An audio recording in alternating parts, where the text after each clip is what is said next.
Herzlich willkommen zu unserem heutigen Interview. Mein Name ist Caroline Aguero Villegas und wir werden jetzt mal ein bisschen über die Berufsbildung sprechen, wie Ihre Eindrücke sind, was Sie an Erfahrungen diesbezüglich haben und was Sie machen, wo Sie tätig sind. Genau. Also, ich bin Leiterin vom Bildungszentrum IB Mitte GmbH in Chemnitz und auch vom Bildungszentrum in Schopau. Und wir haben gerade damit zu tun, auch einen Kinder- und Jugendnotdienst in der Stadt Chemnitz zu öffnen. Das heißt, ein spannendes, vielseitiges Spektrum an Bildungsarbeit hier in der Stadt Chemnitz. Mein Name ist Monika Seidel. Okay, vielen herzlichen Dank. Und arbeiten Sie auch regelmäßig mit lokalen Unternehmen zusammen? Und wie sieht diese Zusammenarbeit aus?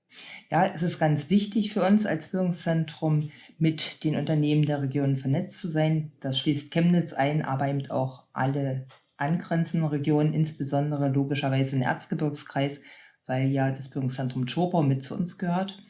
Wir sind in verschiedenen Gremien vernetzt, das heißt, wir sind Mitglied beim Unternehmerstammtisch, auch Mitglied vom BVMW, also vom Bundesverband der mittelständischen Wirtschaft.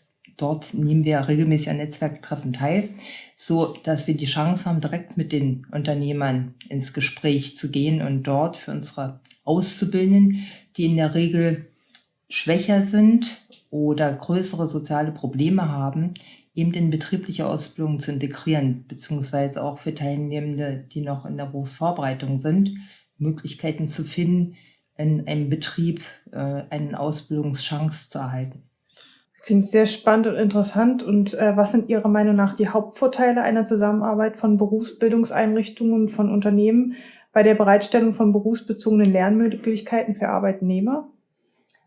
Die Frage stellt sich hier in Deutschland ein bisschen anders, weil wir ja tatsächlich schon das duale Berufsausbildungssystem integriert haben.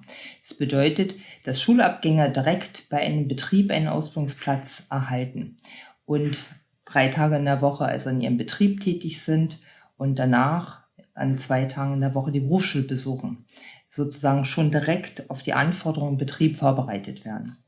Nur für junge Leute, die nicht unmittelbar nach der Schule einen Ausbildungsplatz im Betrieb erhalten können, für die sind wir zuständig. Das heißt, die Agentur für Arbeit zahlt eben Möglichkeiten dieser Berufsausbildung, einer sogenannten, also über eine Förderung, Berufsausbildung in außerbetrieblichen Einrichtungen oder Reha-Ausbildung für eben Rehabilitanten oder sozial benachteiligte Jugendliche. Und wenn wir mit den Betrieben zusammenarbeiten, haben wir die Chance, dass eben auch unsere Auszubildenden über betriebliche Phasen, so nennen wir das, nicht mehr Praktikum, sondern betriebliche Phasen, im Betrieb sich präsentieren können, von sich überzeugen können, von dem, was sie bei uns gelernt haben, zeigen können, dass sie wertvolle Auszubildende in dem Betrieb wären, in dem Unternehmen was beitragen könnten, so dass wir eben eine betriebliche Eingliederung bewirken können, eben durch die Zusammenarbeit mit den Unternehmen. Auf der Basis dieser Zusammenarbeit, also unsere Sozialpädagogen, die die Auszubildenden auch begleiten auch diese betrieblichen Phasen und erfahren dort eben auch genau, wie die Erwartungen an Auszubildende sind, welche praktischen Fähigkeiten die Auszubildenden mitbringen sollen, welche Schlüsselqualifikationen gefordert sind, so dass wir wiederum, dadurch, dass wir von den Unternehmen das erfahren, bei unseren Auszubildenden sehr stark darauf achten können, diese Bereiche eben auch mit in unsere Förderung einzubeziehen. Und gerade aktuell, das weiß aber wahrscheinlich auch jeder, sind eben die Schlüsselkompetenzen im Bereich der sozialen Kompetenzen, kurz Soft Skills, tatsächlich am häufigsten bemängelt, wenn sie fehlen bei den Schulabgängern. Und deshalb legen wir halt in unserer Förderung, in unserer Ausbildung auch großen Wert darauf, das unseren Jugendlichen mitzugeben. Das ist alles sehr gut nachvollziehbar, was Sie erzählen. Und was sind Ihrer Meinung nach die größten Herausforderungen bei der Zusammenarbeit von Berufsbildungseinrichtungen und Unternehmen, um ein erfolgreiches Programm für berufsbezogenes Lernen zu etablieren, zu entwickeln? Also tatsächlich ist das so, dass ich festgestellt habe, bei den Netzwerktreffen von dem BVMW, von dem ich vorhin sprach, dass immer wenn ich die Betriebsinhaber selbst frage, ob sie ausbilden, dass ganz häufig die Antwort kommt, nein. Das heißt, viele Betriebe haben die Notwendigkeit noch nicht erkannt, ihren eigenen Nachwuchs selbst ausbilden zu müssen. Viele Betriebe, gerade im Erzgebirgskreis, werden mit ihrem Gründer, der dann irgendwann mal in Rente geht, aufhören zu existieren, weil eben keine Nachfolge gesichert ist. Und die Betriebe haben noch nicht erkannt, dass es notwendig ist, eben für die Wirtschaft in Sachsen, dass sie selber ausbilden müssen.